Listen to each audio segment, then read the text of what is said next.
अष्टक ने पूछा, सत्ययुग के निष्पाप राजाओं में प्रधान नरेश, जब आप इच्छानुसार रूप धारण करके 10 लाख वर्षों तक नंदनवन में निवास कर चुके हैं, तब क्या कारण है कि आप उसे छोड़कर भूतल पर चले आए? ययाति बोले, जैसे इस लोक में जाति भाई, सुहृद अथवा स्वजन कोई भी क्यों न हो, धन नष्ट हो जाने पर उसे सब मनुष्य त्याग देते हैं, उसी प्रकार स्वर्गलोक में जिसका पुण्य समाप्त हो जाता है, उस मनुष्य को देवराज इंद्र सहित संपूर्ण देवता तुरंत त्याग देते हैं। अष्टक ने पूछा, देवलोक में मनुष्यों के पुण्य कैसे क्षीण होते हैं? इस विषय में मेरा मन अत्यंत मोहित हो रहा है। प्रजापति का वह कौन सा धाम है जिसमें विशिष्ट अपुनरावृत्ति की योग्यता वाले पुरुष जाते हैं? यह बताइए, क्योंकि आप मुझे ज्ञानी जान पड़ते हैं। ययाति बोले, नरदे, जो अपने मुख से अपने पुण्यत्म का बखान करते हैं, वे सभी इस भौम नरक में आ गिरते हैं। यहाँ वे गीधों, गोदड़ों और कौओं आदि के खाने योग्य इस शरीर के लिए पृथ्वी पर पुत्र पौत्रादि रूप से बहुधा विस्तार को प्राप्त होते हैं। इसलिए नरेंद्र, इस लोक में जो दुष्ट और निंदनीय कर्म हो, उसे सर्वथा त्याग देना चाहिए। भूपाल, मैंने तुमसे सब कुछ कह दिया, बोलो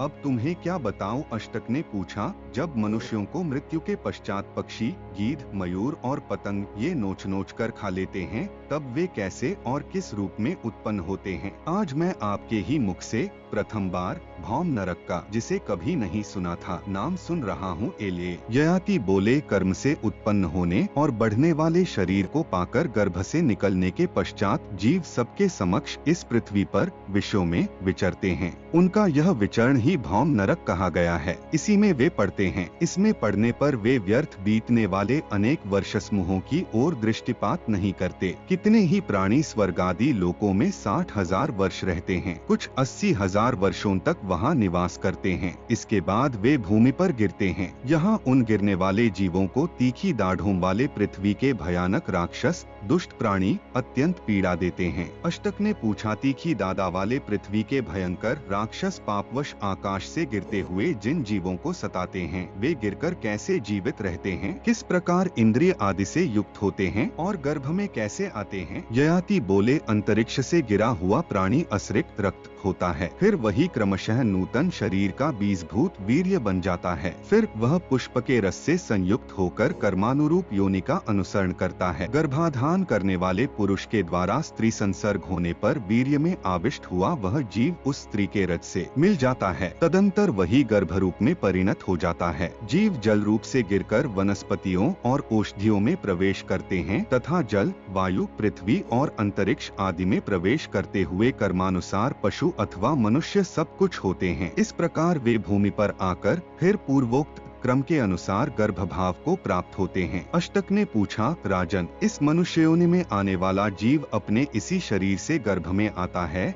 या दूसरा शरीर धारण करता है? आप यह रहस्य मुझे बताइए। मैं संशय होने के कारण पूछता हूँ। गर्भ में आने पर वह भिन्न भिन्न शरीर रूपी आश्रय को, आँख और कान आदि इंद्रियों को तथा चेतना को भी कैसे उपलब्ध करता है? मेरे पूछने पर ये सब बातें आप बताइए। तात, हम सब लोग आपको क्षेत्रज्ञ, आत्मज्ञानी मानते हैं। ययाति बोले, ऋतुकाल में पुष्पर्श से संयुक्त वीर्य को वायु गर्भाशय में खींच लेता है और वह वहाँ उस पर अधिकार जमाकर क्रमश गर्भ की वृद्धि करता रहता है। वह गर्भ बढ़कर जब संपूर्ण अवयवों से संपन्न हो जाता है, तब चेतना का आश्रय ले योनि से बाहर निकलकर मनुष्य कहलाता है। वह कानों से शब्द सुनता है, आँखों से रूप देखता है, नासिका से गंध लेता है, जिह्वा से रस का आस्वादन करता है, त्वचा से स्पर्श और मन से आंतरिक भावों का अनुभव करता है। अष्टक, इस प्रकार महान आत्मबल से संपन्न प्राणधारियों के शरीर में जीव की स्थापना होती है। अष्टक ने पूछा, जो मनुष्य मर जाता है वह जलाया जाता है